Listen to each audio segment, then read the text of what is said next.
सूरज कई दिनों से दिखा नहीं था। कार्तिक के महीने में माघ पूस का कोहरा धृतराष्ट्र को पच नहीं रहा था, सो उन्होंने यहीं से शुरुआत की। संजय, ये मौसम का मिजाज वीरान सा क्यों है? आंखों में जलन, सीने में तूफान सा क्यों है? इस शहर में हर शख्स परेशान सा क्यों है? शहरयार की लिखी लोकप्रिय लाइन में धृतराष्ट्र ने बड़ा बारीक सा बदलाव किया था, जिसे संजय पकड़ नहीं पाए। बस उनके मुंह से अकस्मात ही एक शब्द निकला, स्मॉग। धृतराष्ट्र के सामने यह शब्द पहली दफा आया था। उन्होंने कहा, यह क्या बला है? संजय ने कहा, बला नहीं महाराज, यह बदकिस्मती है। एक हुआ स्मोक, दूसरा हुआ फॉग, यानी धुआं और कोहरा आपस में मिल जाएं तो बनता है एक बड़ा जहर, जिसे कहते हैं स्मॉग। हस्तिनापुर की जमीन से लेकर आसमान तक स्मॉग जम गया है। एक बार यह जम जाए तो हवा और सांस के साथ साथ आदमी की चेतना पर भी जम जाता है। एक तरफ यह सूरज को ढकता है, दूसरी तरफ लोगों के ज्ञान का सूरज भी डूबने लगता है। आपने देखा होगा छठ के मौके पर क्या क्या हुआ।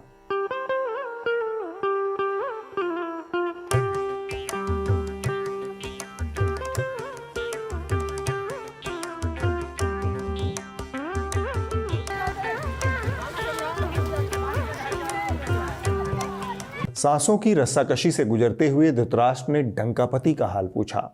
धृतराष्ट्र की इस फरमाइश पर संजय का ताना बाना बिखर गया। धूल और धुएं की मोटी चादर के बीच वो तार बेतार के जरिए सिग्नल पकड़ने की कोशिश करने लगे, लेकिन सिग्नल धुंध का फायदा उठाकर संजय के राडार को बार बार चकमा दे रहे थे। काफी मशक्कत के बाद संजय को कुछ दिखा और वो खुशी से उछल पड़े। धृतराष्ट्र ने इस खुशी का कारण जानना चाहा। संजय ने बताया, महाराज डंकापति ने अपने महल में एक बार फिर से उत्सव आयोजित किया है। इस बार पद्म पुरस्कारों का उत्सव है।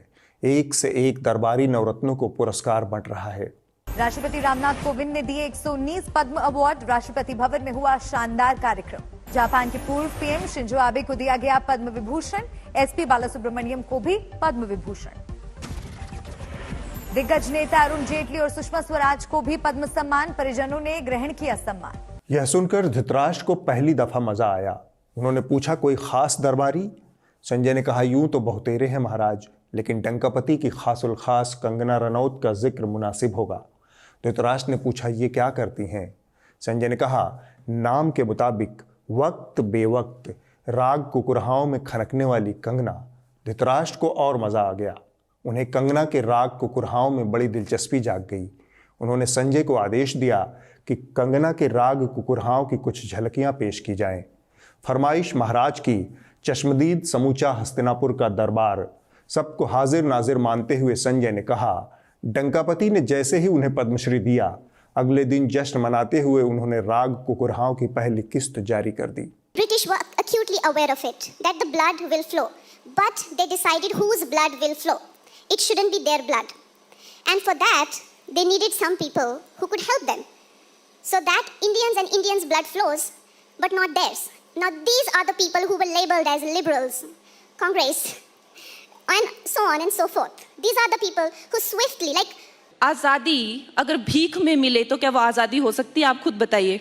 ऑफ कोर्स वो आज़ादी नहीं थी, वो भीख थी, और जो आज़ादी मिली है वो 2014 में मिली है। मजे की बात है कि इस कुकुरहाओं पर एंकरा नाविका कुमार ने कोई तल्ख प्रतिक्रिया नहीं जताई। नीलकंठ की तरह विषपान कर गई। इसीलिए सब आपको कहते हैं कि आप भगवान हैं। दरअसल डंकापति का दरबार ऐसे ही नवरत्नों से भरा पड़ा है महाराज। हाँ, ये जो आजादी हुई है ये 99 साल की लीज पर है। भारत कंप्लीटली आजाद नहीं है। संजय ने आगे की कथा बांची। डंकापति जिस पार्टी का वर्तमान है, ये मोहतरमा उसी पार्टी का भविष्य है। खैर, कंगना की कुकुरहाओं पर आते हैं। वो कीवर्ड पर खेलती हैं। इनके ताज़ा बयान का कीवर्ड है भीख। आपको याद हो न हो, भीख डंकापति का कीवर्ड रहा है। बहन कंगना ने अपने सुप्रीम लीडर के सम्मान में उनका कीवर्ड उठा लिया है, बिल्कुल उसी तरह जैसे कभी कभी वो कुत्ता कीवर्ड उठा लेती हैं। आपसे बेटियों की जिंदगी की भीख मांग रहा, उसके लिए अपना रोजमर्रा का खर्चा तक चलाना मुश्किल हो गया है।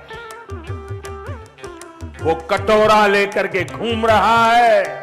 मैं 35 साल तक भिक्षा मांग करके खाया हूं। वो दिन चले गए जब हिंदुस्तान भीख मांगेगा, भीख कटोरा भिक्षा। सुप्रीम लीडर के प्रति कंगना के समर्पण में कोई दाग नहीं है।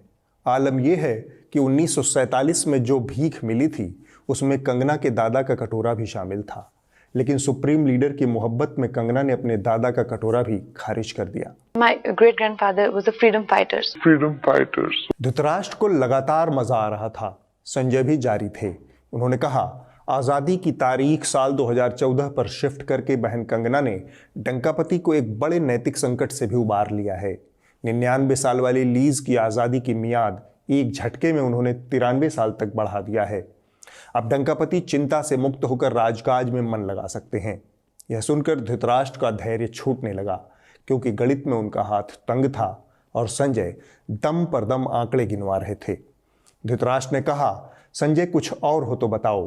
संजय ने कहा, जहां तक इतिहास का प्रश्न है तो डंकापति के राज में जहालत की गंगा ऊपर से बहते हुए कंगना और 99 साल वाली मोहतरमा तक पहुंचती है। क्या डंकापति के शागिर्द? सबका इतिहास ज्ञान हार्डवर्क लेवल का है, हार्वर्ड नहीं। ऐसा कहते हैं कि यहीं पर संत कबीर, गुरु नानक देव और बाबा गोरखनाथ जी ने एक साथ बैठ करके आध्यात्मिक चर्चा की थी। कि जो मरण सैया पर पड़ा है और प्रभु श्री राम भरत को भेजते हैं कि रावण विद्वत जन है, इसने सुशासन के बहुत सारे पाठ अमल में लाए हैं, जमीन पर उतारा है। सोने की लंका बनाइए, उससे तनिक जाकर ये विद्या लुप्त न हो जाए, जाकर सीख लो। यानी इतिहास कैसे विकृत किया जाता है। इतिहास ने अशोक को या फिर चंद्रगुप्त मौर्य को महान नहीं बताया। किसको बताया? चंद्रगुप्त मौर्य से जो हारा था वो सिकंदर को महान बता दिया। यह सुनकर धृतराष्ट्र को और मजा आ गया। उन्होंने मजे मजे में संजय से पूछ लिया, चंद्रगुप्त का अमित शाह कौन था? संजय समझ गए कि महाराज टांग खींच रहे हैं, इसलिए वो चुप रहे। तब धृतराष्ट्र ने फलसफानी अंदाज में कहा, राम जी की भक्ति अलग बात है और राम जी की ठेकेदारी एकदम अलग बात है। संजय धृतराष्ट्र की बात का मर्म पकड़ पाते उसके पहले ही अचानक से हस्तिनापुर पर अज्ञान और अहंकार का स्मॉग फिर से छा गया। एक बार फिर से सिग्नल राडार से लुका छिपी करने लगे। माजरा भांप कर धृतराष्ट्र भी अंतःपुर को लौट गए।